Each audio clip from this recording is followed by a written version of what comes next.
ponto, assim, que eu comecei a realmente me questionar. Se realmente valia a pena continuar insistindo naquilo ali. Exatamente. E aí, o que apareceu? Eu passei por uma crise de identidade muito grande, ao mesmo tempo que tinha uma crise de liberdade e tinha uma criança. Logo após, eu me separei. E aí foi assim, o momento tá melhorando a maternidade. Tá começando a cabecinha querer sair da água e vem, toma outro caixote, vai parar lá na areia. Eu me separei e mais ou menos uns 4, 5 meses depois da separação veio a pandemia. Então foi assim, foi uma... Quando você pensa que vai melhorar. Foi um ano pesado. Numa conversa com a Priscila, contando pra ela as coisas, faz atividade física, vai te fazer bem. Eu lembro de eu chorando pra ela, não tenho tempo, não dá. Até a Priscila começou o projeto dos 300 treinos. 300 treinos no ano. E aí eu comecei a perceber que o depois me fazia bem. E a endorfina do pós é boa. A endorfina do pós é boa. Quando eu fiz 10 quilômetros, aí no final de semana seguinte eu fiz 11. Aí no outro eu fiz 12. Fica aí que vai dar uns 3 episódios esse programa.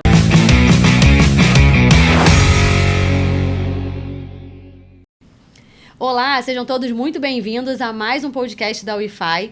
No programa de hoje, a gente vai conversar com a Débora Cal. Prazer, Débora. Prazer, muito obrigada pelo Obrigada convite. por você estar aqui hoje conversando com a gente.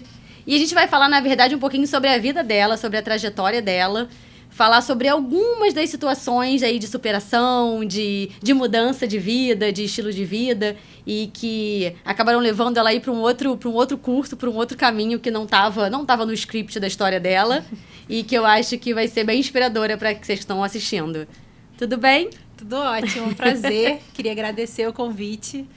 E vai ser muito legal poder compartilhar um pouquinho do que eu já compartilho nas minhas redes sociais, lá. né? A gente vai deixar, inclusive, na descrição do vídeo aqui o arroba dela, para vocês seguirem ela e entender um pouco mais e conhecer um pouco mais sobre a história do dia a dia. E é isso, vamos embora. Então, vamos lá. Vamos tentar voltar ali num comecinho, mais ou menos. Não meio do começo, mas você se formou em Direito, né? Isso. A faculdade que você fez foi de Direito. Minha primeira formação foi em Direito. Já há bastante tempo, eu ia falar o ano, já até me perdi. Não importa, isso é um detalhe. E você se formou em Direito, mas chegou a atuar? Muito pouco. Na verdade, assim, durante toda a faculdade... Vou até numa etapa anterior, né? Quando eu estava terminando o ensino médio, eu não sabia o que eu queria fazer. Eu tinha algumas opções, fiz orientação vocacional. Na época, na verdade, eu fiz um teste vocacional em que ele me dava como opção marketing, direito e psicologia. Eram as 3 primeiras opções. Eu, muito em dúvida, acabei indo pro direito, por até influência dos meus pais e tudo mais. Tinha aquela coisa da carreira mais estável, estável, mais tradicional, que te dá mais estável. retorno financeiro, Exatamente. Né? Apesar de não ter nenhum advogado na família. Mas acabei optando realmente pelo direito.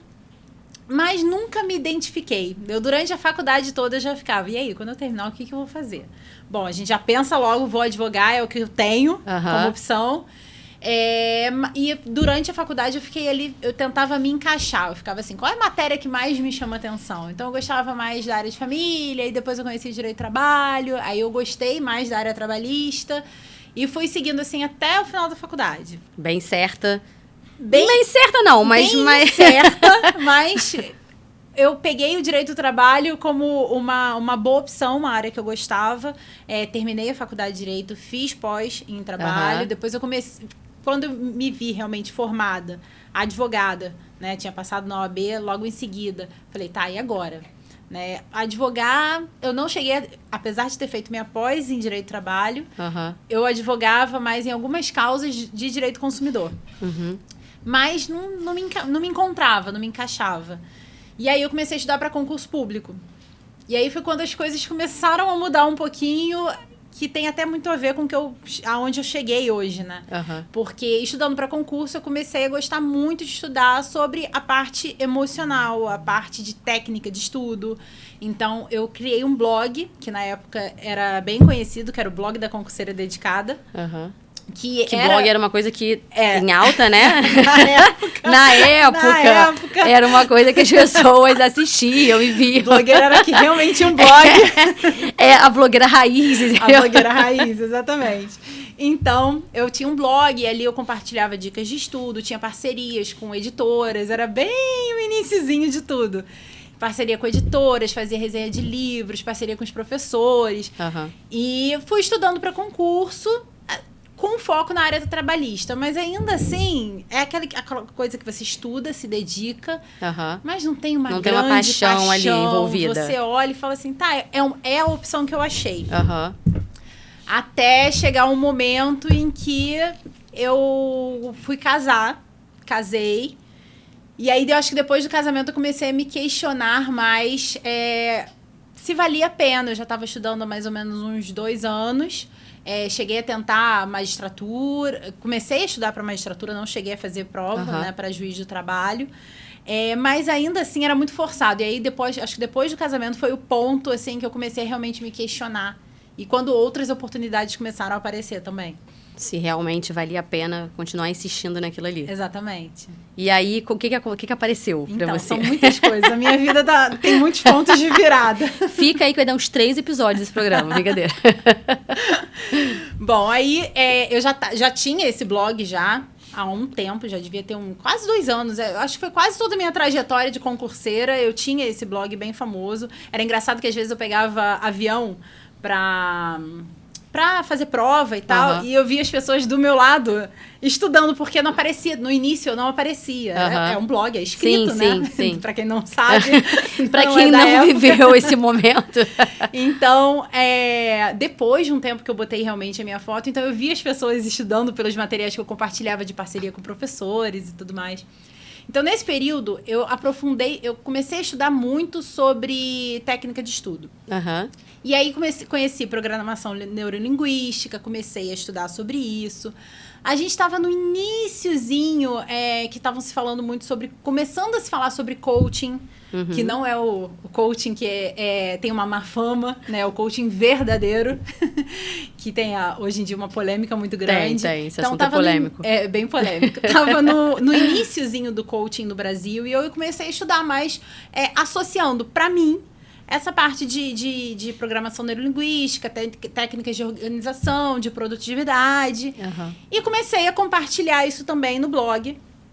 E foi, assim, algo que eu acho que trouxe até mais sucesso pro blog quando eu vim com essa pegada. E conheci uma pessoa na área também que fazia mais ou menos algo parecido comigo, e ela me convidou. Ela falou assim, olha, eu me formei como coach, por que você não, já que você já estuda sobre, dá uma olhada, pesquisa, vê se faz interesse, eu estou precisando de uma pessoa para trabalhar comigo.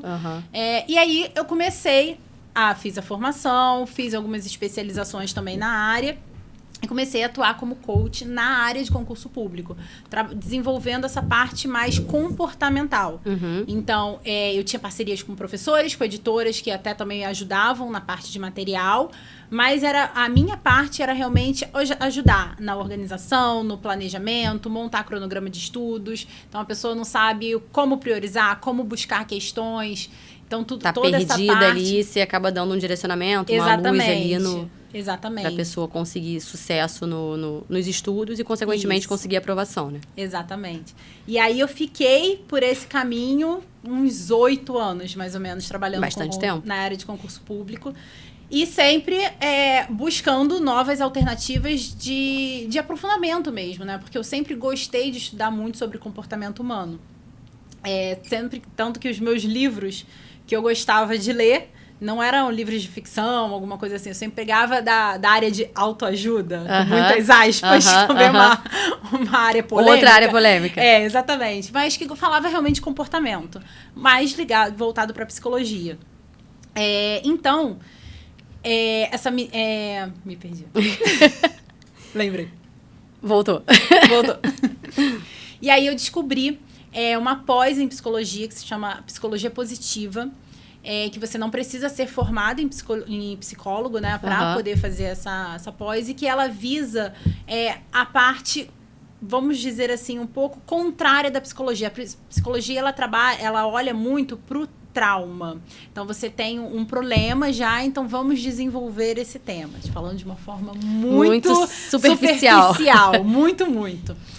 E a psicologia positiva, ela preza pelo bem-estar. Então, é para você não chegar no adoecimento, né? E aí, quase uma prevenção. Uma prevenção, exatamente. E aí, nessa pós, eu fui aprimorando as minhas técnicas, porque a gente fala de meta, a gente fala de forças, talentos, pontos fortes. Então, eu fui desenvolvendo toda essa parte que eu fui também agregando nos meus processos. Então, os meus processos de coaching, mesmo voltado para concurso, a gente passava por um processo de autoconhecimento junto, porque muitas das vezes as pessoas vinham estudar para concurso porque não se conheciam, não, como eu também já tinha passado por isso, não sabiam o que fazer, não era uma opção, né? Vi ali no concurso uma opção segura, algo que vai trazer uma segura, estabilidade, também, então vou por aí. Exatamente, mas não tinha aquele desejo real, então isso prejudica os estudos, porque precisa estudar bastante, precisa se dedicar, e se você não quer muito aquilo, é muito fácil você se enganar, inclusive. Né? Então, eu comecei, nos processos, a desenvolver essa parte contrária, não contrária, mas complementar aos estudos. Né? Então, por que você estuda? Por que isso é importante para você? Você aumentar a sua confiança, aumentar a sua autoestima, através do autoconhecimento, se conhecendo mais. E aí uma coisa vai ligando a outra, né? Depois dessa minha pós-graduação, no finalzinho dela eu engravidei, tive minha filha. E aí que eu acho que... Esse ano eu posso falar porque eu sei, 2018. 2018, exatamente. Porque os nossos filhos nasceram ali 2 dias de diferença, então essa data aí a gente sabe. Exatamente. E aí foi quando veio, eu acho que uma nova mudança na minha vida. Acho que aí é que veio a virada maior, né? A virada maior, né? Que eu acho que também é muito comum, né? Muito hoje em comum. dia, eu atendo muitas mães. Hoje em dia, o meu trabalho ele é voltado mais para a parte de carreira. Ainda atendo alguma coisa de concurso público, mas o meu foco principal é planejamento, disciplina, organização e orientação de carreira, transição de carreira. E atendo muitas mães e o relato é sempre assim, depois que eu fui mãe eu vi uma necessidade de mudar minha rotina, mudar o que eu fazia, eu não me reconhecia na verdade mais. já muda, né? Depois da maternidade, a dinâmica toda já muda naturalmente. Exatamente. Então, às vezes, aquela rotina, aquilo que você via não se encaixa mais, pelo menos bem ali naquele comecinho que é mais frenético, né? Que é mais uma dedicação exclusiva pro bebê, quase que exclusiva. Algumas questões, dependendo da sua dinâmica de vida, não tem como você manter. Não encaixa mais ali, né? E você passa por pelo menos eu passei uma crise de identidade uma grande grande, transformação, né? total. Porque você não... Chega uma hora ali no início, principalmente, você não sabe muito bem quem é você, quem é a criança. Porque você tá se dedicando 100% pra necessidade daquele serzinho minúsculo ali que depende de você. Tipo, se você tá com fome, não importa. O que importa é que ele ou ela tá com fome ali naquele momento, Exatamente. Né? Se você não tomou banho, não importa. Mas ele tem que estar limpo. Então, a gente é deixada de lado mesmo naturalmente. Não tem como, né? Isso, exatamente. E aí, esse foi o grande ponto, eu acho, pra mim. Porque eu tive muita dificuldade em lidar com esse início. Porque eu sempre fui livre, digamos assim, dona do meu nariz. De repente. Podia trabalhava a hora que eu queria, fazia o que se eu quisesse começar de manhã muito cedinho, parar muito tarde. Eu estava realmente, até um pouco antes de engravidar, nessa rotina muito pesada. E aí, aos pouquinhos, eu fui diminuindo meus atendimentos, ali a partir do 6º mês de gravidez, porque eu vi que os processos iam durar mais do que o final. E eu acho que até acho que uma ilusão, acho que uma sensação que algumas mães têm de, poxa, eu acho que eu vou me dedicar um tempo à maternidade, assim, pelo menos esse iniciozinho.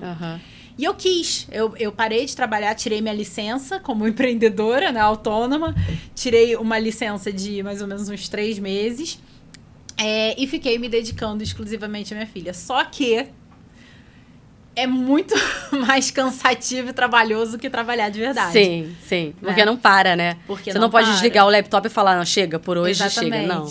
E eu passei por uma crise de identidade muito grande, ao mesmo tempo que tinha uma crise de liberdade e tinha uma criança que dependia 100% de mim e que a gente não sabe muito bem como lidar, né? Até a minha você filha entender... crises de cólica, né? E refluxos, e tudo aquilo mexia muito comigo. Então, eu que era muito ativa, passei a ter uma vida dedicada a uma criança. Isso mexeu muito comigo. Então, a minha filha, ela foi pra creche, efetivamente, com 7 meses. Não, errei essa parte não, 7 meses não. Minha filha foi pra creche com quase 2 anos, na verdade. O meu também. Só que com 6, 7 meses que ela começou a ir pra minha mãe. E aí era quando eu fui retomando o meu trabalho. E aí, de fato, é que eu me encontrava um pouco, né? Você descansava. Descansava.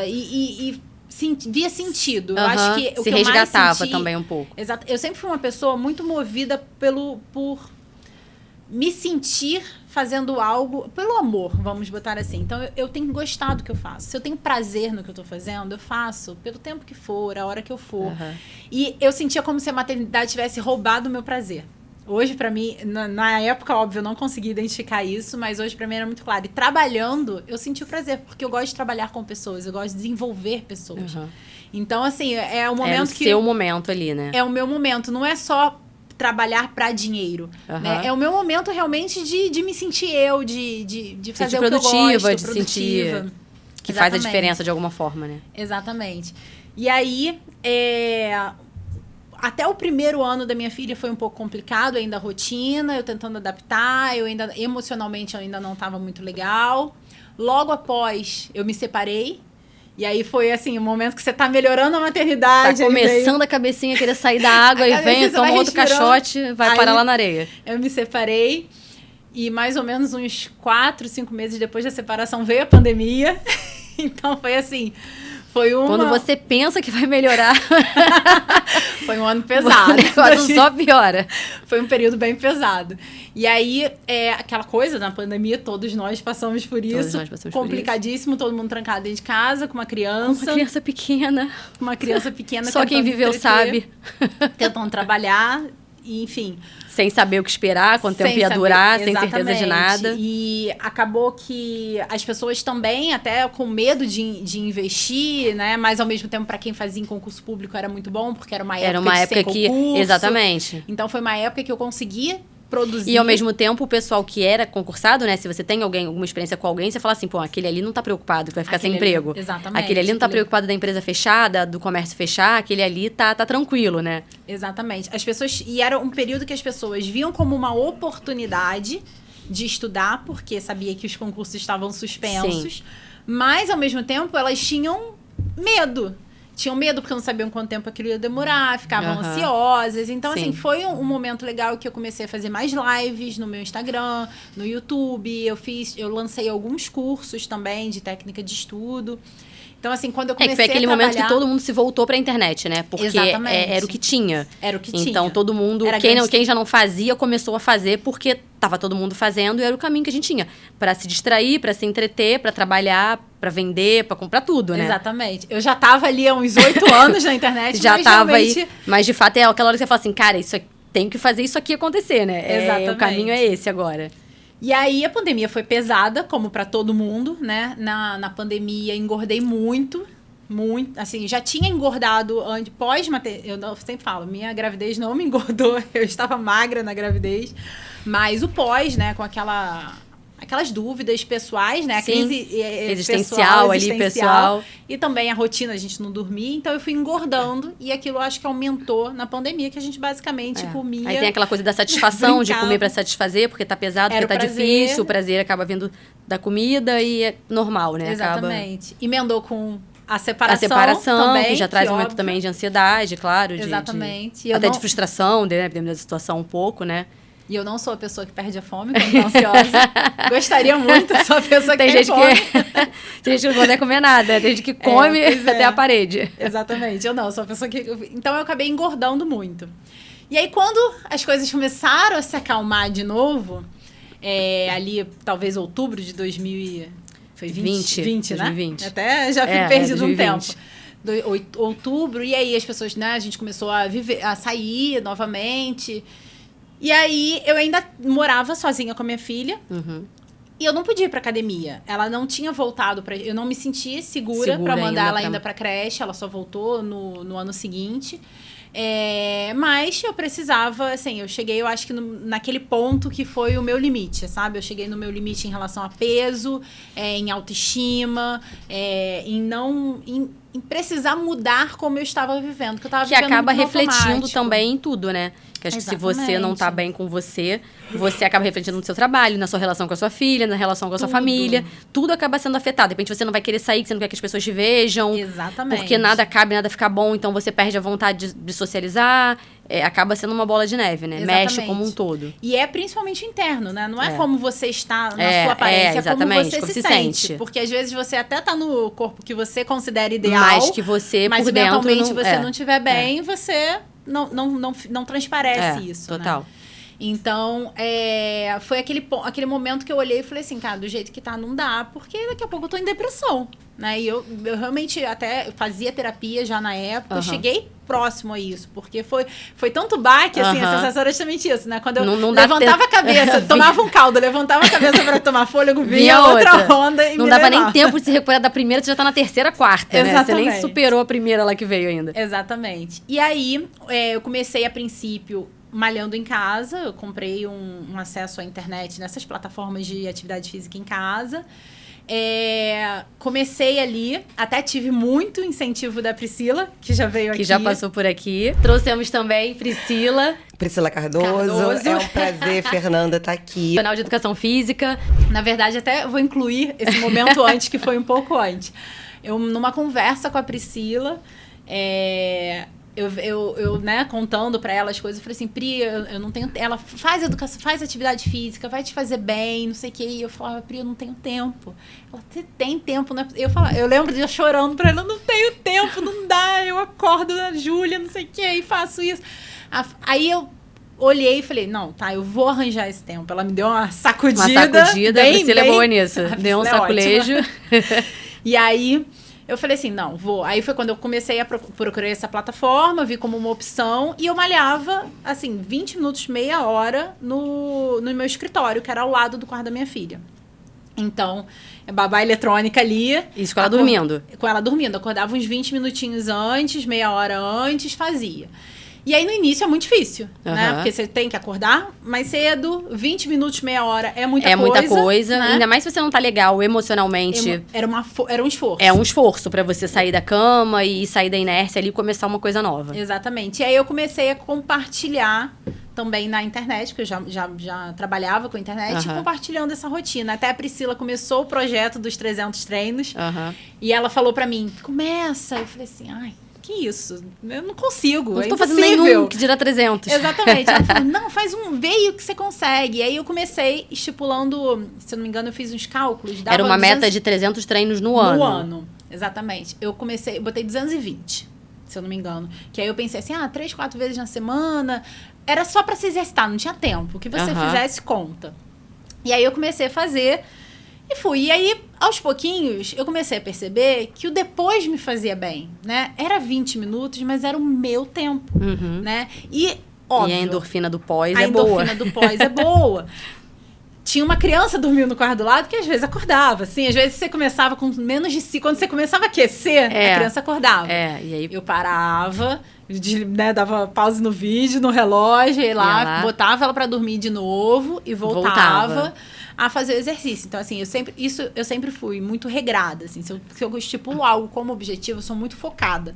Então, eu vou fazer. Então, se eu resolvi começar, eu ia fazer aquele negócio... Não vou abandonar no meio. Não vou abandonar no meio. Óbvio que tinha dias que você ficava com raiva, né? Tipo, pô, logo agora a criança custava esperar mais 5 minutos. Mas, enfim, faz parte. E fui fazendo assim. Aí, aos pouquinhos, eu comecei com 20, depois eu ia pra meia hora.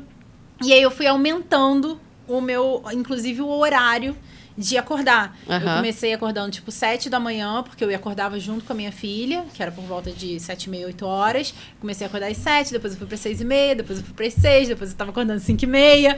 Então, eu fui aumentando. E, com isso, eu aumentava um pouquinho mais, fazia 2, 3 aulas, né, pra aumentar a atividade. Conseguia aumentar o tempo, que você conseguia se dedicar ali a você. Exatamente. E, principalmente, focando sempre em como eu me sentia depois. Eu acho que esse é o grande segredo da atividade física, né? Quando a gente ainda não tomou gosto por ela, a gente tem que olhar muito para como a gente se sente. Tirar o foco ali do resultado, do físico, do que você espera em termos de corpo e focar na sensação, porque às no vezes bem-estar. o resultado físico não é... às vezes não, o resultado físico ele não é imediato. Não é imediato. Não é imediato, às vezes demora. Óbvio que fazendo, você acaba se dedicando mais à alimentação, que você pensa, poxa... Acaba que uma coisinha vai puxando a outra, né? Vai puxando você fala, a outra. poxa, já que eu tô fazendo isso aqui, não vou acabar o treino, vou sentar e vou comer um bolo de chocolate no café da manhã, né? Então eu vou comer direitinho. Acaba que uma coisa vai puxando a outra e você vai melhorando como um todo, né? Exatamente. E aí você vai sentindo aos pouquinhos a roupa ficar um pouquinho mais larga. Aí você vai se empolgando e fala, opa, então eu tô no caminho. Exatamente. E uma coisa que eu sempre foquei é nunca olhar aquilo como uma atividade ruim. Na verdade, eu sempre fiz atividade física desde cedo, mas eu tava num período, principalmente, malhei até quase 9 meses, né, ia pra academia certinho, mas depois que minha filha nasceu e com tudo acontecendo, realmente eu abandonei completamente. É difícil mesmo voltar. E voltar, se a gente para uma semana é difícil, imagina, sei lá, um ano, mais ou menos. Eu fiquei 1 ano também. Eu fiquei exatamente 1 ano e 1 mês. Aí voltei pra academia, 15 dias veio a pandemia. Exatamente. E a gente volta assim, dormir ainda por cima direito, exatamente. Né? Então tem o cansaço acumulado. Até porque a gente noites. que amamentou também bastante tempo, acorda várias vezes de madrugada. Exatamente. Pra dar de mamar. Então não é aquele sono descansado, dormir 8 pleno. Horas, não é. É dormir, sei lá, 3 horas. 3 horas, se juntar todos os pedacinhos, deu isso aí. Exatamente. E aí eu fui fazendo assim em casa, ajustando a alimentação. E aí isso eu comecei mais ou menos em outubro, novembro. Quando foi em fevereiro, final de janeiro, eu falei assim, né, as pessoas já estavam muito mais tranquilos. Saí, eu falei, vou entrar na academia. A Júlia já tá indo pra casa dos meus pais. Já consigo enxergar uma rotina funcionando novamente. Já consigo uma logística ali pra coisa funcionar. Exatamente. Eu vou começar a correr na rua, porque eu morava numa área em que as pessoas se exercitavam muito por ali. Já tinha corrido, na época que eu corria, assim, bem esporadicamente. Eu falei assim, vou correr ali. Só que aí vem o outro desafio. Você não começa a correr correndo. Não. Você começa a correr quase que uma caminhadinha ali. Uma caminhada rápida. Uma caminhada rápida. Você acha que tá correndo, mas não durante 100 metros e olha lá. Então, eu fui caminhando, indo. Eu botava metas assim. Eu vou correr 2 minutos e andar 5. Um exemplo. Eu não lembro exatamente, mas talvez era 2 andando e 1 correndo. Era uma coisa assim. E fui. Aí eu ia esticando. A cada semana, eu ia esticando um pouquinho mais. Você vai sentindo. Ia mudando um pouquinho a meta. Exatamente. Vai mudando. Óbvio, o meu foco inicial foi o emagrecimento, né? Quis fazer isso totalmente focada para emagrecer. Mas fui gostando cada vez mais. E aí eu lembro, assim, eu acho que o maior marco para mim, 5 quilômetros eu tinha corrido, assim, bem mais ou menos, mas já tinha conseguido correr há muito tempo atrás, que eu fiz uma corrida do McDonald's na época. Pode bem falar. Aleatória. Pode falar, marca? Uma corrida aí do fast food famoso. De fast food famoso. Uma corrida bem aleatória na vida, corri uns 5 quilômetros. Uma corrida de 5 quilômetros. Pois é, há muito tempo atrás. E aí, eu acho que o grande marco pra mim foi quando eu fui estendendo, eu falei assim, hoje eu vou dar uma volta na lagoa, sem andar. A Lagoa do Rodrigo de Freitas, no Rio de Janeiro. Pra quem não sabe, tem 7,5 km. Isso. E eu nunca tinha... Eu fui dos 5 pros 7,5, né? Que 1,5 km é muita coisa. E você olhando assim, parece assim, não, mas ela é toda planazinha. Não é. Não é, tem trechos de subida. Exatamente. Assim, pouco, mas tem. Pra quem não tá acostumado, pra quem não tem o hábito, faz muita diferença. Faz muita diferença. E eu lembro, assim, que aquele dia foi o grande marco pra mim na corrida. Que eu olhei e falei assim, caramba, eu corri a Lagoa. Né? Porque aqui no Rio inteira. A Lagoa é um lugar... É uma referência, né? De atividade física. As pessoas, qualquer hora do dia que você passe pela Lagoa, tem alguém correndo, tem alguém caminhando. Exatamente. Tem alguém se exercitando ali no entorno. E você olha a extensão dela, ela parece até ser muito maior do que 7,5 km. Então, assim, dá uma... Nossa, eu corri a Lagoa inteira. E é engraçado que eu lembro até a música que eu tava ouvindo quando eu estava concluindo os 7,5 km. Muito engraçado. E aquele ali foi o grande marco e eu já tava gostando da corrida. Uma coisa que eu sempre tive na minha cabeça, até o que eu ia falar antes e acabei não voltando, eu nunca quis olhar para atividade física como algo ruim. Então tem essa frase muito comum, essa expressão de força do ódio. Eu não gosto, eu não uso de forma alguma, porque... também acho que não precisa ser, que nem algumas pessoas falam, é força do amor. Eu acho que também é muito paz e amor. Nem 8 nem 80, nem 8, né? Nem 80. Vamos nos extremos. Mas eu acho assim, se você quer fazer algo que faz bem pra você, você não pode associar com algo ruim. Porque você não vai querer fazer. A gente gosta de fazer o que dá dá prazer, né? lógico. Por que a gente gosta, por exemplo, de comer pizza? Porque ela é gostosa, mas ela dá prazer. Sim. Né? Então, por que a gente gosta do chocolate? Porque dá prazer. Então, a gente gosta de fazer coisas que nos fazem bem. Sim. Né? Então, eu sempre procurei olhar para a atividade física como prazer. E aí, eu buscava, dentro da atividade física, o que, para mim, era o prazer. Eu gosto de superação. Eu gosto da sensação, do desafio. Eu acho que se eu for... Eu, às vezes, faço uma retrospectiva, assim, da minha vida. Eu vejo que, assim, os momentos, né, mais marcantes na minha vida foram momentos de desafio, né? E era ainda um momento delicado para mim, que eu estava superando muita coisa. Então, estava aumentando a minha autoestima novamente. Então, eu consegui... Tava buscando você, né? Resgatando a Débora, Exatamente, né? resgatando a Débora. Resgatando, e às vezes o resgate não é só em coisas que você já fazia, que já te davam prazer novo. Anteriormente. É no novo. Até de se descobrir fazendo uma coisa, de repente, que você nunca imaginou, mas que, caramba, Exatamente. Isso aqui... Né, talvez há 10 anos atrás não tivesse o mesmo resultado, mas naquele momento da sua vida faz todo sentido. Exatamente. E a corrida, ela entrou para mim, na minha vida, num momento muito importante, porque ela me ajudou no meu autoconhecimento. Porque eu tive que me redescobrir. Eu vinha de um relacionamento de muitos anos, praticamente uma vida inteira, né? De 16 anos. Então, eu não sabia mais quem era a Débora. Sozinha, né? Sozinha. Não né? se reconhece Comecei mais. a namorar adolescente, casei, tive filho. Então, eu não sabia quem era eu sozinha por mim mesma. Então, eu saía às vezes no final de semana que minha filha estava com o pai, ou algum dia do final de semana que ela estava com o pai, eu saía cedo, ia correr na praia, e eu passava quase que meu dia inteiro ali. Eu levava meu fone de ouvido, ficava sentada. Aí eu sentava no arpoador, ficava vendo o mar, sentava num barzinho, encontrava com uma amiga. Mas a maior parte o início mesmo, eu ia sozinha, para aproveitar o dia sozinha. Que é uma coisa que as pessoas, de maneira geral, as pessoas têm dificuldade de fazer, né? As pessoas têm dificuldade. Acho que de estar sozinho, né? De estar só consigo ali. Parece que não se encontra, né? Exatamente. Que você precisa do outro pra você, sim, se encontrar, né? Pra você saber do que você gosta. Estar sozinho em paz. Né? Então, que faz, não é solitário. Você tá, exatamente. Você tá sozinho ali por opção. Você tá se curtindo ali, fazendo o que você quer fazer no seu tempo. Exatamente. É a diferença que falam da solitude pra solidão, exatamente. né? Não é uma questão de opção. Não é tipo, coitada, ela tá ali sozinha. Não, eu tô sozinha porque eu quero. Exatamente. Tá tudo bem de eu estar sozinha. E foram algumas coisas que eu fui me propondo, até fazendo terapia também, a minha psicóloga me estimulava a vencer algumas barreiras do, coitada, ela tá sozinha. Num barzinho, sentar sozinha.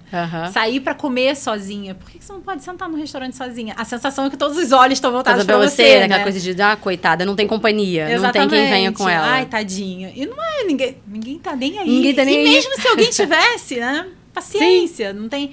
Então, a corrida, ela entrou como um momento também do meu autoconhecimento, né? De eu me mostrar, naquele momento que eu estava tão fragilizada emocionalmente, que eu conseguia, que eu era forte, que eu conseguia fazer o que eu queria. Que se eu me dedicasse, eu conquistava as coisas. E eu uso isso muito até hoje. E ela me deu muita força para me reerguer, assim, como total, e tanto emocionalmente como também me conhecendo, né? Então, era o meu momento de diversão, ela era o meu principal lazer, porque até algo que é muito normal também acontecer, quando eu me separei, eu me afastei das minhas amigas, das minhas amizades, eu não queria ver ninguém, queria ficar sozinha. Então, só que, ao mesmo tempo, eu ficava sozinha, me sentindo sozinha. E aí não era uma sensação boa, Não era bom. E não era correndo, até porque a atividade física produz um monte de hormônios bom. Exatamente. Então, era o meu momento de estar sozinha, em paz e estar feliz. Né? E eu tentava ao máximo expandir. Então, às vezes, eu ia num domingo de manhã e voltava para casa no domingo, final do dia. Né? Então, eu passava o dia inteiro fazendo nada. Não levava nem biquíni, nem nada. Eu ficava sentada com roupa de treino mesmo. treino mesmo, sentada lá na praia, olhando, ia caminhar. Às vezes eu corria, andava de bicicleta depois, né? Ia achando atividade. E aí, eu fui aumentando, né, as quilometragens, porque todo mundo, quando começa a correr, acaba botando como desafio e aumentando. Né? A gente não sabe muito bem como fazer, sem instrução. E fui aumentando. Quando eu fiz 10 quilômetros, eu falei assim, caramba, 10 quilômetros. Aí no final de semana seguinte eu fiz 11. Aí no outro eu fiz 12. Acabei assim, óbvio que era aquela corrida. Acabei destruída, mas caída na muito BR. feliz. Eu lembro, o treino de 12 quilômetros eu lembro. Eu lembro de eu me jogar assim no chão. Tava na orla ali do Leblon, eu sentada no meio fio, assim, caída. Tipo, eu não conseguia levantar não tem nem pernas pra voltar pra casa. Mas eu corri 12 quilômetros. E aí foi aquele momento que eu virei e falei assim, poxa, eu corri 12 quilômetros. E aí a gente tava talvez em julho. E eu começaram a falar da meia maratona, que era o retorno. Não repitam isso em casa. Não repitam isso em casa. Eu tava com mais ou menos com 9 meses de corrida. Quando eu fiz a minha primeira meia maratona. Não repitam isso em casa. Hoje eu tenho outra consciência, eu sei que... Enfim, é prematuro. É importante você amadurecer, até porque eu não sabia correr, né? Assim...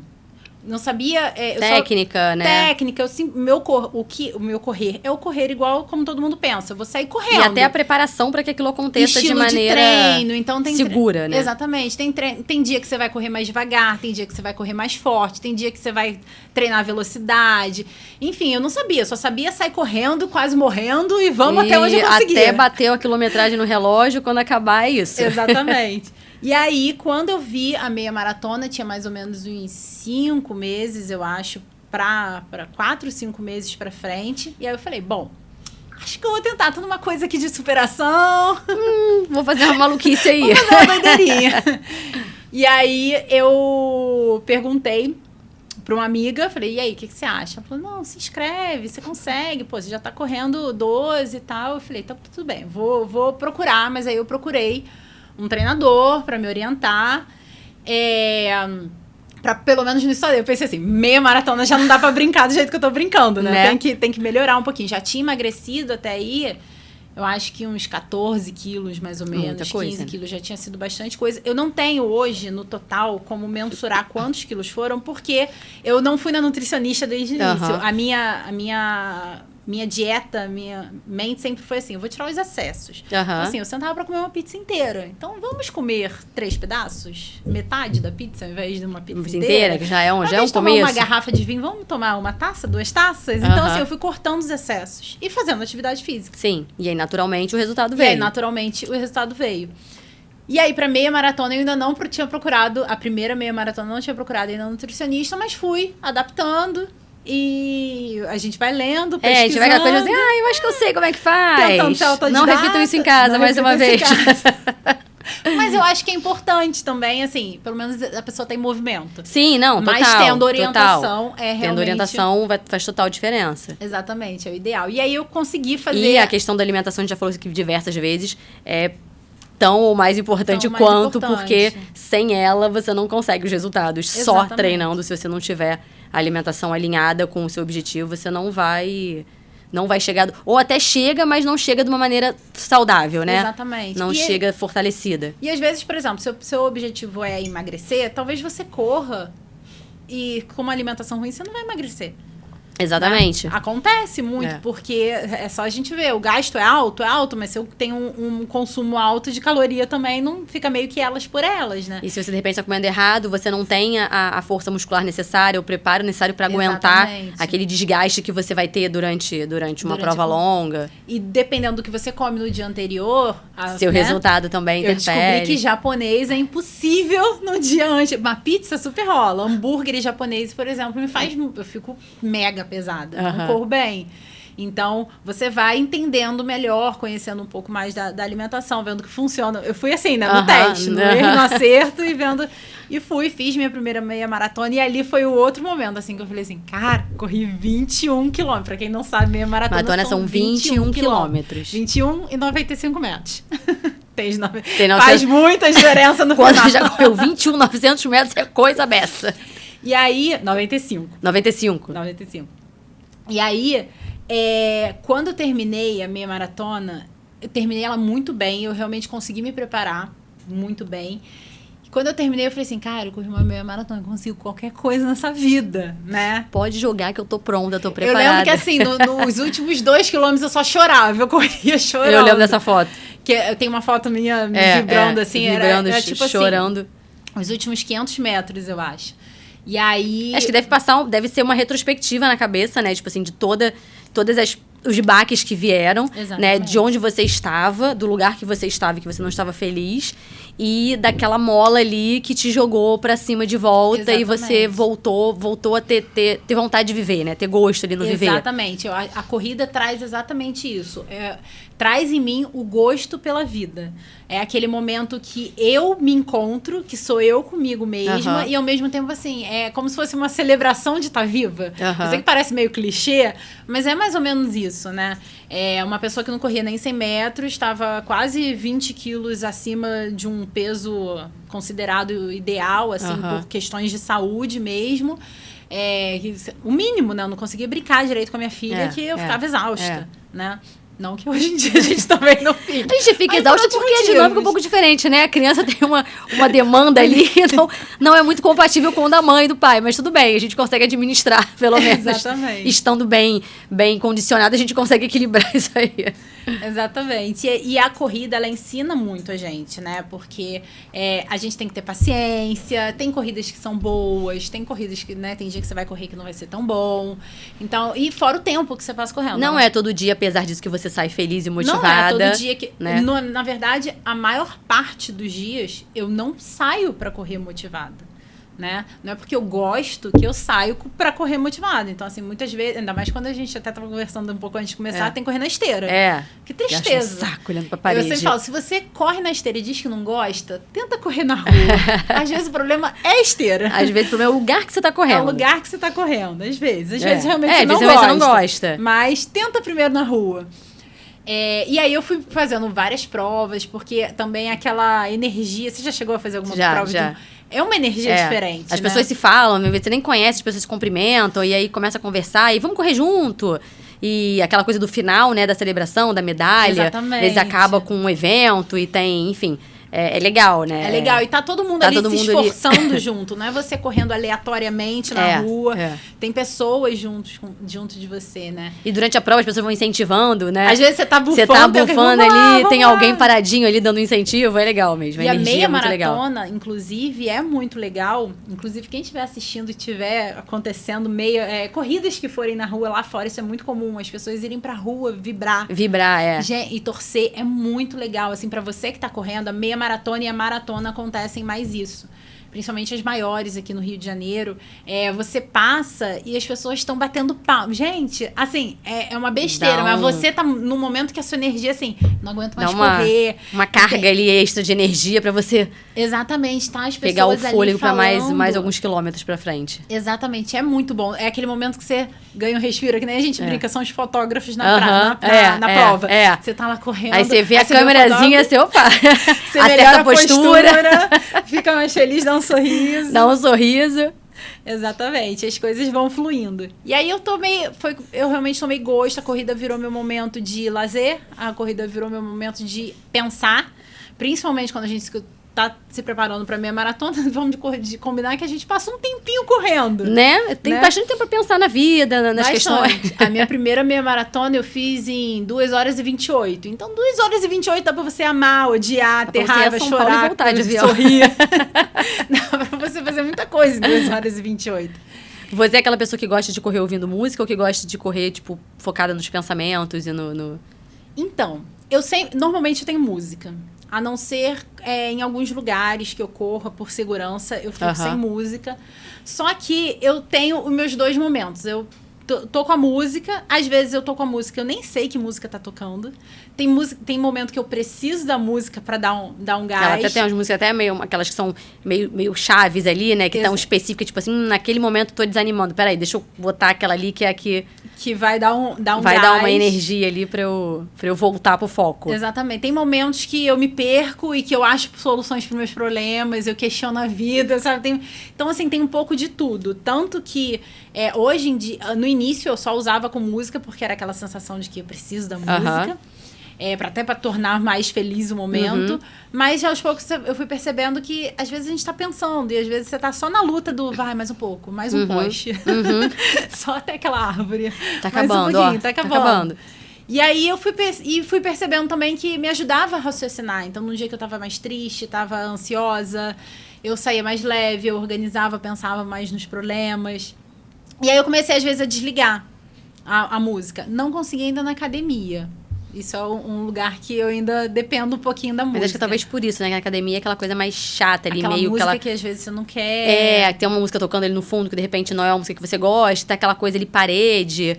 Às na vezes rua você tá de frente pra parede. você se distrai vendo as pessoas, né? Às vezes você tá correndo num lugar, tipo na lagoa, um lugar que é bonito, que é agradável, e você tá vendo a Exatamente. paisagem, tá vendo os bichinhos, enfim. Acaba te distraindo Te distrai de outros mais. lados. Na academia, aquela coisa mais encaixotadinha ali. É mais difícil.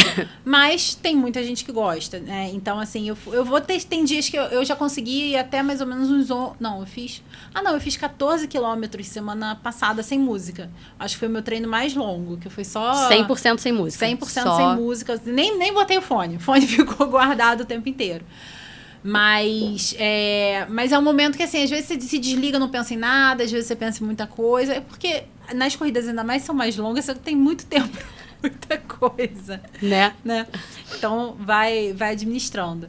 Mas eu não sou contra a música. Eu acho que a música é importante. Acho que ajuda, né? Sim, Porque a com música certeza. tem esse fator também de dar uma estimulada, uma animada, né? Às vezes, de repente, pode ser não na corrida, mas pra sair de casa, que você tá, tipo, ai, hoje eu tô cansada, ai, hoje eu não queria. E você bota a música ali, bota uma música que você gosta, uma playlist que você gosta, e já te dá um ânimo pra começar. Aí depois que começa... Eu uso muito o artifício da música como forma de me motivar. Assim, óbvio que o motivar não é, às vezes, você ficar animada, é simplesmente você não ficar tão desanimada. A ponto né? de te fazer desistir daquilo ali. Exatamente. Mas, por exemplo, quando eu tenho corrida, eu gosto de botar uma música, se eu tô sozinha em casa, né? E aí eu ponho uma música, já vou me arrumando ouvindo música. Eu costumo fazer isso porque me faz tem muito esse bem. poder de mudar o humor mesmo, né? Exatamente. A música, ela tem... no nosso cérebro, ela gera uma mudança de estado, né? Tanto você pode ir do feliz pro triste. Quando você tá bem, ouve uma música que te remete a algo muito triste. Você fala assim, né? Ou de algum momento triste da sua vida, que já te bota naquela bad, assim, Exatamente. Como o contrário, de você tá mal e você ouvir uma música que... Aquela coisa que você fala assim, nossa, acabou com o meu dia. Eu tava tão bem, essa música e veio e acabou com o meu dia. E pode ser o contrário, de Pode. você não tá muito bem e você ouvir uma música que você gosta muito, te dá força, te dá, né? E aí você ficar melhor. Eu não gosto dos extremos. Eu não gosto da positividade... Tóxica, exatamente, né? Tem dias que você tá mal e às vezes é bom você curtir mesmo a fossa, mas você não pode ficar na fossa. Até porque se conhecer é importante, né? Se conhecer. E é um processo, e faz parte do processo. Faz parte do você processo. entender que momento entra cada coisa. Então, até na corrida, que momento, às vezes, eu tô muito estressada, que pra mim, ouvir a minha respiração e o barulhinho do tênis batendo no chão, que eu adoro esse barulhinho, é bom pra mim, porque vai me dar muito mais concentração do que a música. Né? Isso também faz parte. E aí você só vai descobrir na hora que você testa. testar, né? Tem Exatamente, que testar. que você testa. Então, agora, depois foi 2021, novembro de 2021, minha primeira meia maratona. Tomei gosto por corridas longas. Agora eu vou fazer minha 6ª meia maratona. Eu ia perguntar isso, quantas já foram? Então já foram 5, estamos indo pra 6ª. Esse ano eu fecho com 7, porque eu tenho 2. Tem 2 esse ano. Uma em junho e outra em agosto. Então, fecharemos 2024 com 7 meias de maratonas concluídas com sucesso. Isso só, eu faço só 2 porque é bem no meio do ano, então o período tá fresquinho, eu também não gosto de passar calor. Não, fazer meia maratona em pleno janeiro, que a gente pegou a sensação de quase 60 graus esse ano, não dá, né? É difícil. Mas tem gente que faz. Tem gente que faz, né? Eu só não tô nessa. Então a corrida, atividade física, mas mais a corrida veio pra te resgatar. Fisicamente, né, em termos de saúde, porque, consequentemente, se você teve perda de peso, você melhorou a sua alimentação, você deve ter melhorado suas taxas, né? Toda a questão clínica deve ter melhorado também, porque você saiu do sedentarismo e de ali, bem ou mal, de uma vida talvez de uma quase compulsão ali, né? Onde você comia os sentimentos para uma coisa que você senta com prazer, que você pensa naquilo que você vai comer, que você não come só para mascarar ali uma infelicidade, né? Um momento que não tá muito bacana. E começou a se mexer. Exatamente. Né? Então veio aí para um resgate e, consequentemente, isso traz outros benefícios, né? E trouxeram outras mudanças. Isso que eu ia falar. Outras mudanças, outras pessoas, né? Que acabam surgindo. Sim. Né? Quando você começa algo novo, você conhece pessoas que você não conheceria se não tivesse ali naquele universo inserida, exatamente, né? Te traz pessoas que acabam te ajudando e fazendo parte ali do novo momento da vida. E trouxe mais mudança.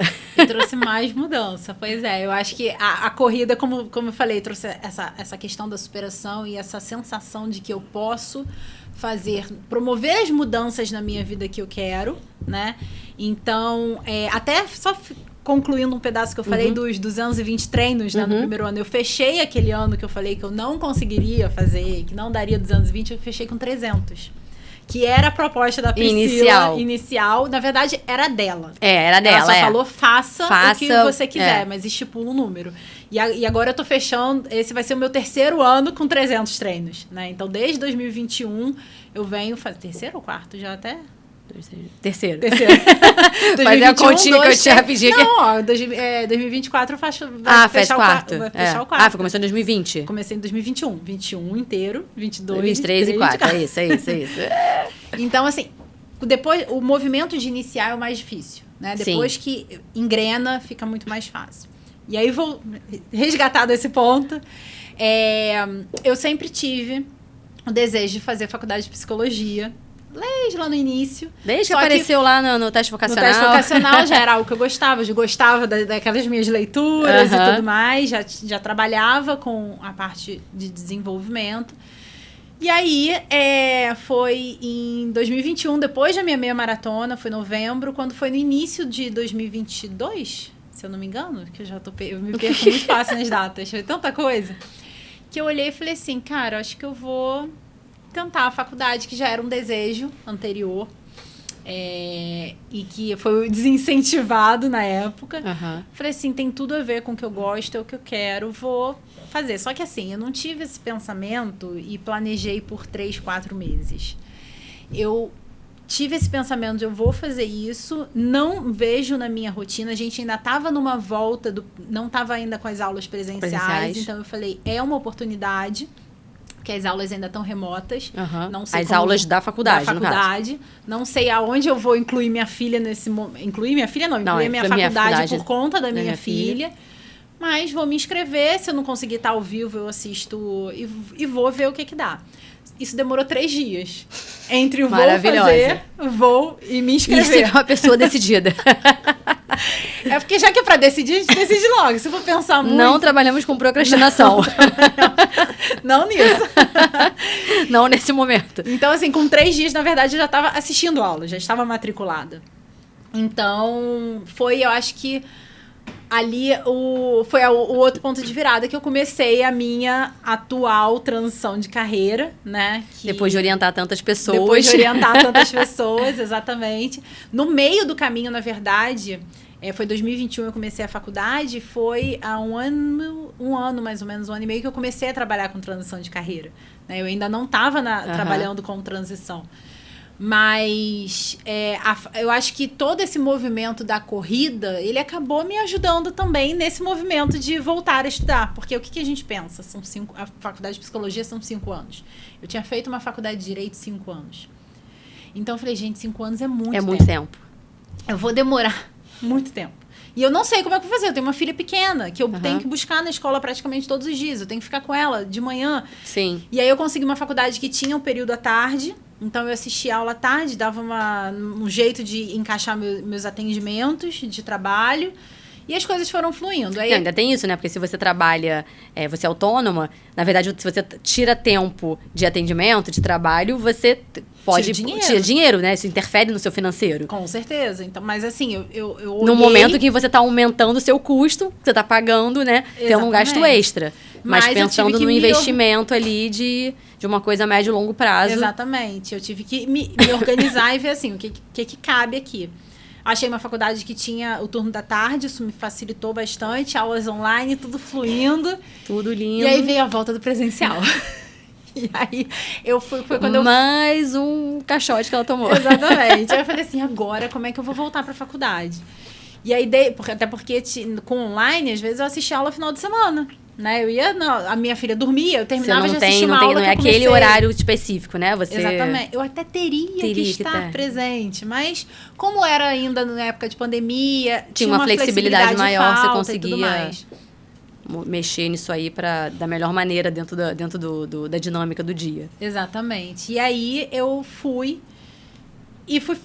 fui pensando da seguinte forma, né? Fui aprendendo a pensar. É um semestre de cada vez. Como eu vou concluir os 5 anos? Não sei. Mas esse semestre é isso que dá. Então, assim, na verdade, aos pouquinhos, a minha vida, quando eu respiro, vem uma coisa para mudar. Por um lado é bom, por outro é horrível, porque você se sente o tempo inteiro lutando contra a maré. Né? Mas teve essa primeira mudança, saímos do online, voltamos para o presencial. Eu ainda tinha algumas matérias, a Faculdade de Psicologia pode 40% das matérias serem online, então eu aproveitei muito nesse início para pegar matérias que eram 100% online, para adiantar. E tinha períodos que eu fazia 5, tinha períodos que eu fazia 4 matérias, eu ia flexibilizando para não precisar ir à faculdade todos os dias. Poder trabalhar. Sim. E ter minha filha, minha casa, e correr, e fazer tudo que... Todo aquele turbilhão de demandas que tem na nossa vida. Exatamente. E aí, depois, quando o presencial entrou na minha vida, o que encaixou, tá certinho. Acabaram com o turno da tarde. E aí eu falei, agora ferrou de vez, porque ou eu vou pra amanhã... Oi, Deus. Tudo bem? Lembra de mim? Eu falei que eu podia qualquer coisa, mas vamos com calma.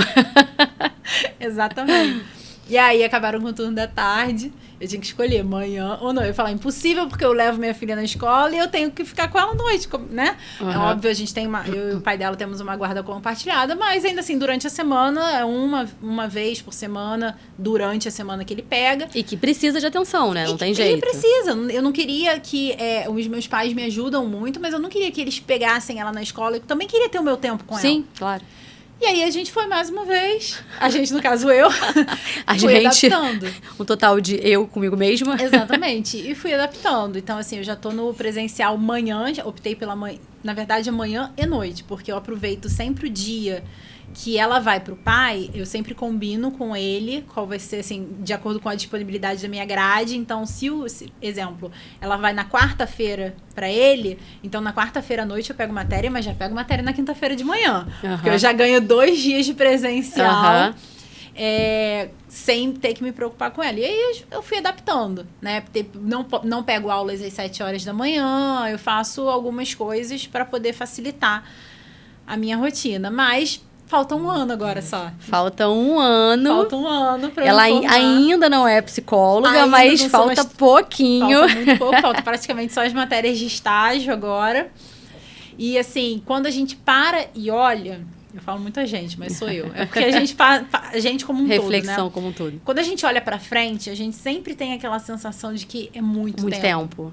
Só que eu uso isso, e é algo que a gente também trabalha na corrida, que é foca no agora, né? Até porque o tempo vai passar de qualquer jeito. O tempo vai passar. Você pode usar o tempo... Se você estiver vivendo, ele vai passar. Exatamente. Então, você pode usar aquele tempo para você ficar, eu queria fazer, mas não dá, ou você olhar e falar assim, tá, eu vou fazer do jeito que der. Se em algum semestre eu só conseguir pegar uma matéria, vai ser, mas eu tô em movimento. Sim. Né?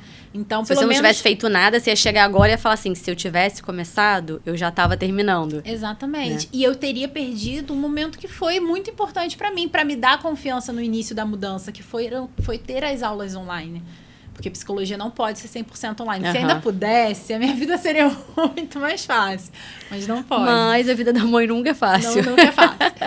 Então, eu vou nessa, assim, é que nem na corrida a gente fala, 1 quilômetro de cada vez, ou um passo de cada vez, eu vou assim na minha faculdade, 1 semestre de cada vez, aos pouquinhos. Então, eu nem projeto muito, nem semestre. Eu olho assim, olha, o meu primeiro período de provas, passei agora por um período de provas que fica mais conturbado, porque junta muita coisa. Você tem que se dedicar mais, né? Mas eu sempre coloco na minha rotina, e aí vem também o auxílio a sua bagagem. da minha bagagem de trabalho de organização, de planejamento, que eu também trabalho com isso ainda. Por exemplo, estudo. Não posso deixar para estudar na semana de prova. Né? Eu tenho que trabalhar, eu tenho filha. Não estamos mais no ensino médio. Exatamente. Fundamental. Exatamente. Então, eu começo a estudar 1, 2 semanas antes. Para na semana de prova, eu estou só fazendo uma revisão, tá tranquila. E não prejudicar a minha rotina. Aí, voltando à atividade física, que é... Senão você vai ter que abrir mão de alguma coisa ali que te faz bem, seja o tempo com a sua filha, seja a sua corrida, seja a sua atividade física, enfim.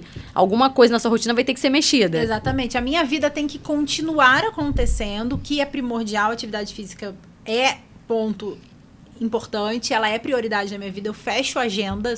Eu sempre falo assim, você não tem tempo... Até realmente tem pessoas que não têm tempo, mas tem gente que não consegue encaixar. Se você põe no vou a hora que der, nunca vai dar. Não vai dar. Nem que você tenha que estipular, olha, segunda sempre dá esse horário. É que negócio assim, vou tentar ir. Não, se você vai tentar, você não vai. E aí é como eu sempre falo para os meus clientes. Pensa numa festa que te chamam para ir, que você não quer ir. Aí você também não quer falar pra pessoa que não vai. Aí você fala assim, tá bom, eu vou tentar ir. Então, pra mim, o tentar ir é isso. Quando você não quer fazer alguma coisa, mas também não quer assumir que não quer fazer. Até pra você mesmo que você não quer fazer aquilo. Vou tentar. Vou tentar. Porque então, aquele vou tentar te dar ali uma margem pra se você não conseguir, você tem ali uma desculpa do porquê que você não conseguiu. Exatamente. Ou vai que os planetas se aliam, aí você resolve fazer. Entendeu? Vai que tudo acontece milagrosamente, maravilhosamente bem, aí eu faço. Então, eu acho que o tentar não é só uma questão verbal, é uma questão emocional e psicológica que tá por trás mesmo, de você quebrar essa barreira e falar assim, não, eu vou fazer, mas vou fazer como? Né? Porque tudo tem que ter um início. Sim. Você não pode... Ninguém começa correndo meia maratona. Sim, né? sim. Você começa ali correndo 100 metros. Então, eu quero começar a atividade física. Como é que eu vou começar? Eu comecei com 20 minutos.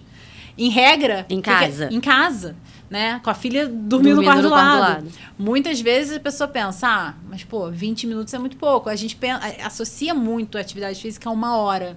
Né? É muito fácil. Se eu não for pra academia 1 hora, não valeu a pena. Mas quem disse que não valeu a pena? Pra fazer 20 minutos é melhor não fazer nada. Melhor não fazer nada. Não, até porque esses 20 minutos que vai te dando gás e vai mostrando pra você que a rotina funciona com os 20 minutos, e aí vai te dando vontade de querer fazer e olhar. E, esse dia eu já consigo 25, esse aqui eu já consigo 30. E você vai estendendo.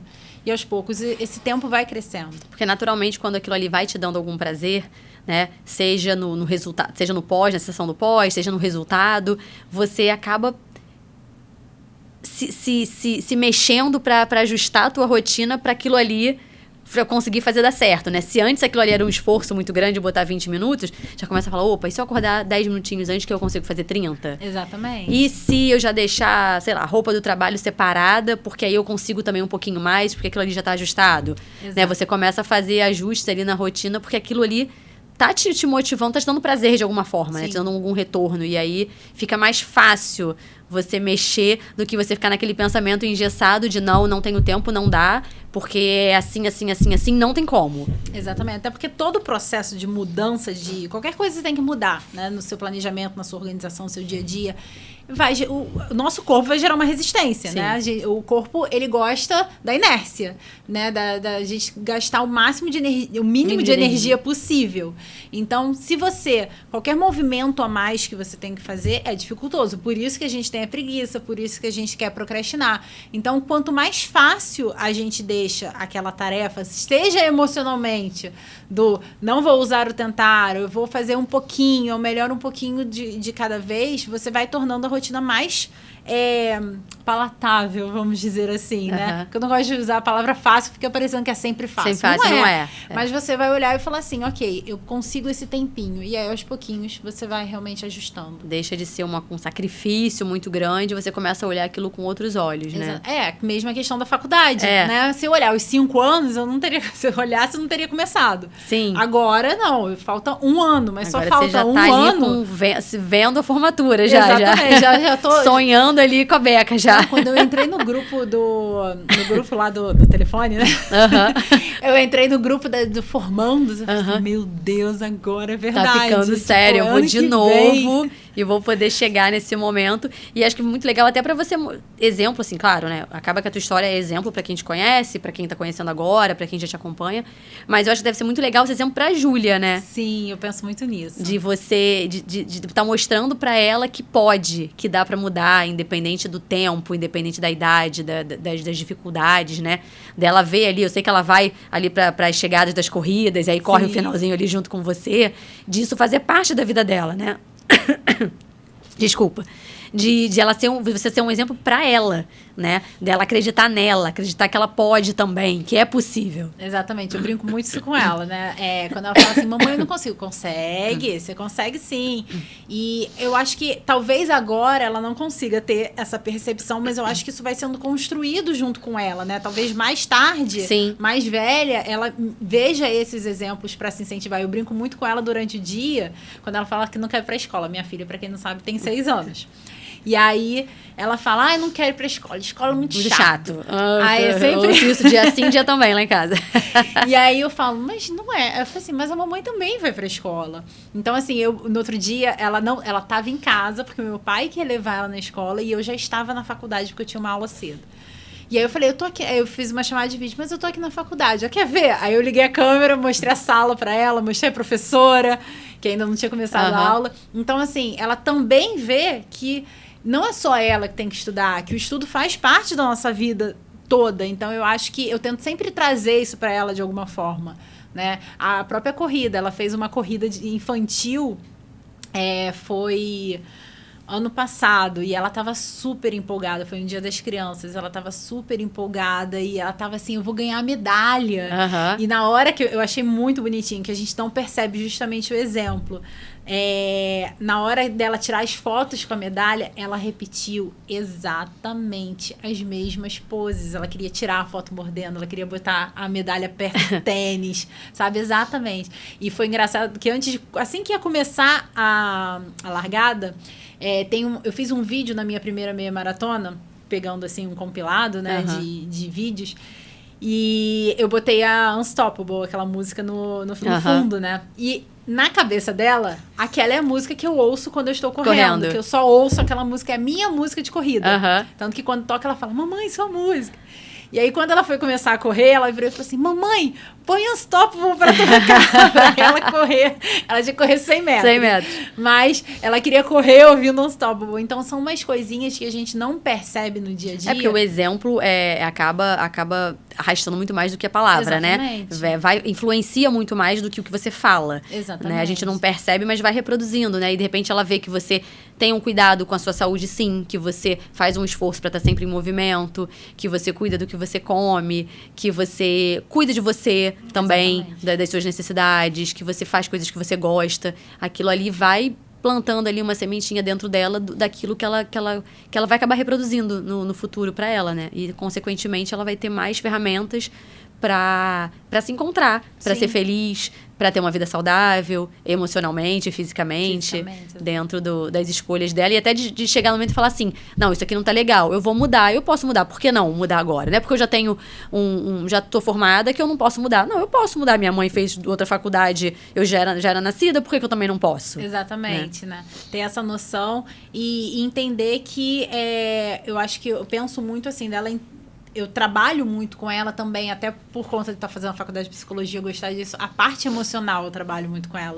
Então, ela desde muito tempo, ela conhece todas as emoções, ela tem uns livrinhos, e aí a gente brinca de dar exemplo, né? De nomear as emoções, né? Ela tem os bonequinhos do filme, e aí eu falo pra ela, me dá um exemplo de um dia que você estava com raiva, de um momento... Então, assim, isso tudo vai agregando pra ela, né? Eu tento também, de certa forma, óbvio que eu não vou ser a psicóloga da minha filha, claro, né? Vou causar traumas, como toda Não tem mãe. Como fugir disso. Não tem como fugir, mas eu tento também, ao máximo, trazer, assim, o que eu tenho de conhecimento e experiência para ela. Para ajudar no desenvolvimento dela. E tudo isso, e é justamente o exemplo. Por que influenciador tem esse nome e tem esse impacto tão grande hoje nas redes sociais? Porque eles mostram coisas que a gente gostaria de fazer e ainda não faz. Né? Então, eles são inspirações. Só que a gente esquece que não são só eles que são influenciadores. Nós também somos. No nosso dia a dia. Nós somos no nosso dia a dia. Eu tenho uma prima que fala, olha, por causa de você, eu comecei a correr. A minha irmã malha há muito tempo, mas ela começou a correr por minha causa. Então, é legal você ver que você gera essa impacto positivo que você acaba causando nas pessoas ao seu redor. Porque como eu trabalho com internet há muito tempo, eu tô acostumada das pessoas de fora virem que às falar vezes você nem comigo, conhece, que né? eu nem conheço. E que às vezes nem chega até você, que de repente te admira ali à distância, mas que nem fala nada, e você nem sabe, nem imagina.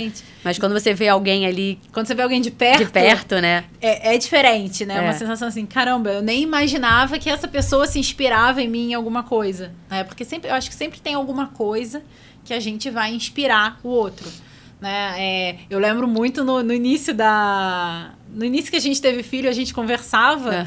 E assim, você saía, eu no auge do desespero, e a Fernanda, né, toda descolada, ia pro shopping. Eu falava assim, gente, como ela consegue? Cara, quando a pediatra falou, pode sair, eu falei, o quê? Que eu não vou ficar em casa mesmo? E eu em frangalhos. Só que eu olhava aquilo e falava assim, tá, o que eu posso fazer? Eu lembro que de vez em quando eu arriscava dar uma voltinha no quarteirão. Às vezes dava certo, às vezes era uma tragédia. A criança nem saiu do elevador, já tava aos berros.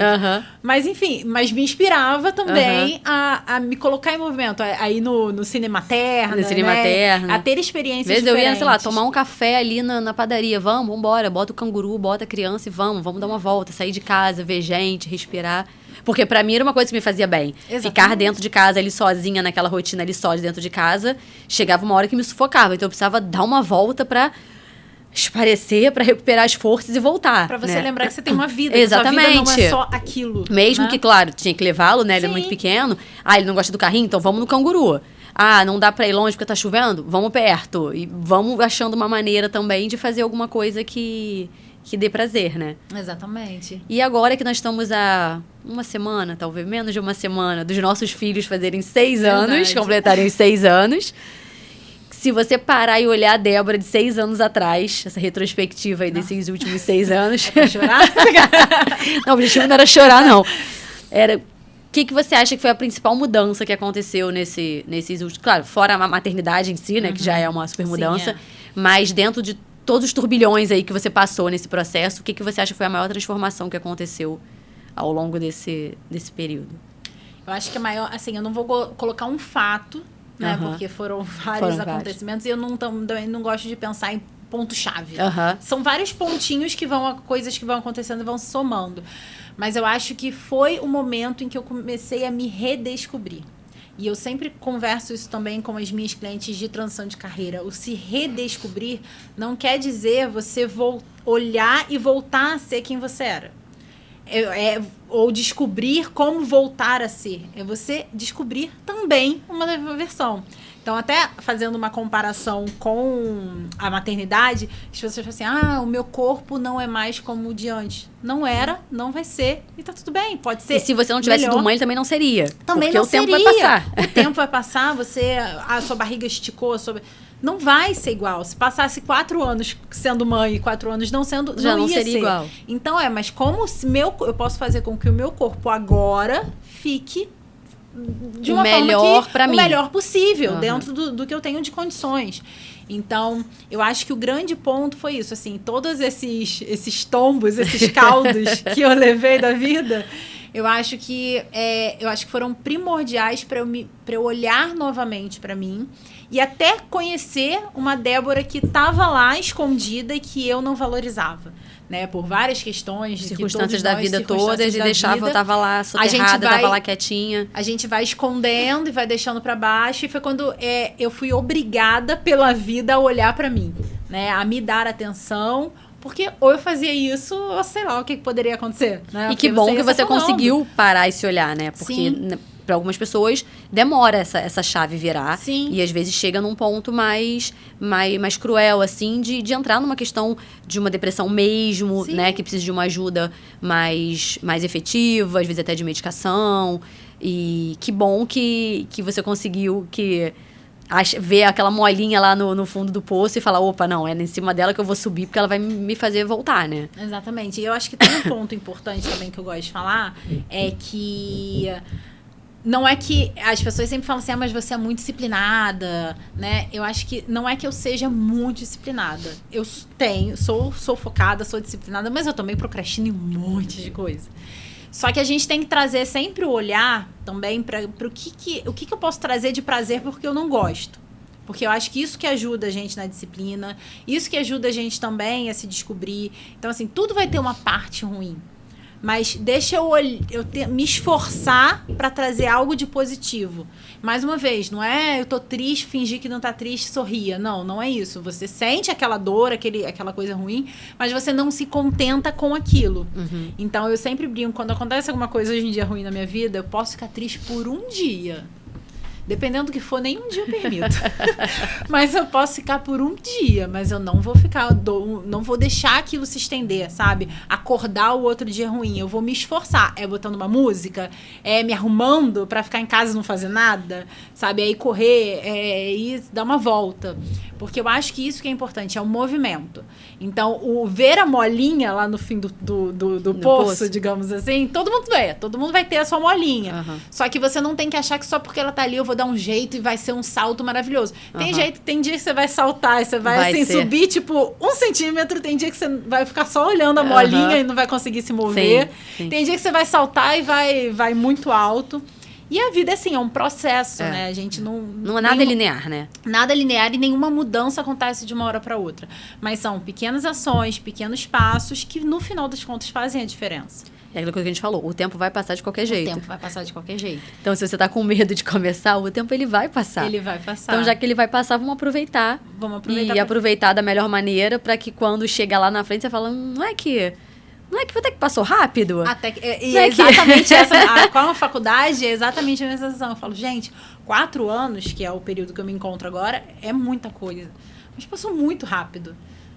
Eu não imaginava que 4 anos passasse tão rápido. Você não conseguiria lá atrás já estar se imaginando ali, formando lá com a beca em mais uma formatura. E hoje isso é palpável, né? É totalmente hoje palpável. Você já está lá, vê qual é o valor, quando é que começa a pagar, fazer foto. Faltam 9 matérias. Eu falei assim, gente, 9 matérias é muito pouco. Tô praticamente formada, o canudo já está na minha mão. Débora, eu queria te agradecer muito pela conversa de hoje. Você já é inspiração para muita gente, né? Quem te conhece, quem te acompanha. E por isso até que eu quis trazer você aqui, que eu acho que não só você é um exemplo de superação na saúde física, né? De ter se resgatado e de ter olhado para você na questão física, da sua saúde mesmo, mas na questão de dar essa guinada na vida, de resgatar a saúde emocional e de mudar a vida quase que completamente, tipo assim, pós-maternidade, que é um momento em que a gente fica mais fragilizada, que a gente fica com menos tempo disponível, né? Então, assim, num momento que a maioria das pessoas, de repente, se vê sem opção do que fazer, você conseguiu fazer aí a limonada desse momento e tá muito perto dessa formatura, assim, nem eu, quando você falou falta um ano, eu falei, caraca, falta 1 ano. Passou rápido. Quer dizer, claro, pra mim passou mais do que pra você. Mas você tá dentro, mas passou. E acho que a história que inspira realmente, né? E ajuda outras pessoas, de repente, estão passando por um momento difícil e sem forças aí pra de repente, recomeçar, seja de qual forma for, de falar assim, caramba, né? Hoje aí indo para 7 meias maratonas, né? E no final desse ano de 2024, quase formanda de novo e com uma vida muito mais feliz, sim, com né? certeza. Muito mais saudável em todos os sentidos, sendo cada vez mais inspiração para quem te acompanha. E acho que vocês ainda vão vê-la correndo muito por aí. Daqui a pouco tá a Júlia correndo junto. Daqui a pouco tá a Júlia correndo junto, exatamente. A gente vai deixar, de qualquer forma, seu Instagram para as pessoas poderem te acompanhar. Tá bom. E é isso, eu espero que vocês tenham gostado do programa de hoje. Qualquer dúvida que tenha ficado, se vocês quiserem falar qualquer coisa com a Débora, pode mandar mensagem que ela vai responder, tá? Ela pessoalmente vai responder vocês. E não esqueçam de se inscrever no canal, ativar as notificações, deixar seu like e acompanhar a Débora aí. Com certeza você vai se inspirar ainda mais. Que acho que ainda tem, do jeito que ela é, assim, que ela não gosta de ficar parada, acho que ainda tem mais história pra acontecer aí ao longo dos próximos anos. Vai inventar mais coisa, com certeza. Ela não vai ficar quietinha, ela vai inventar mais coisa aí pra mudar, tá bom? Obrigada, tá? Imagina, obrigada a vocês. Tchau, gente, até a próxima. Tchau. O que você quer? Ah, tem que falar a caneca. Não tô entendendo nada, caneca. Eu tô aqui. Cadê Thaís? Esse resumo quase me fez chorar. Eu já tava assim, gente, eu não vou chorar no podcast. Não é possível.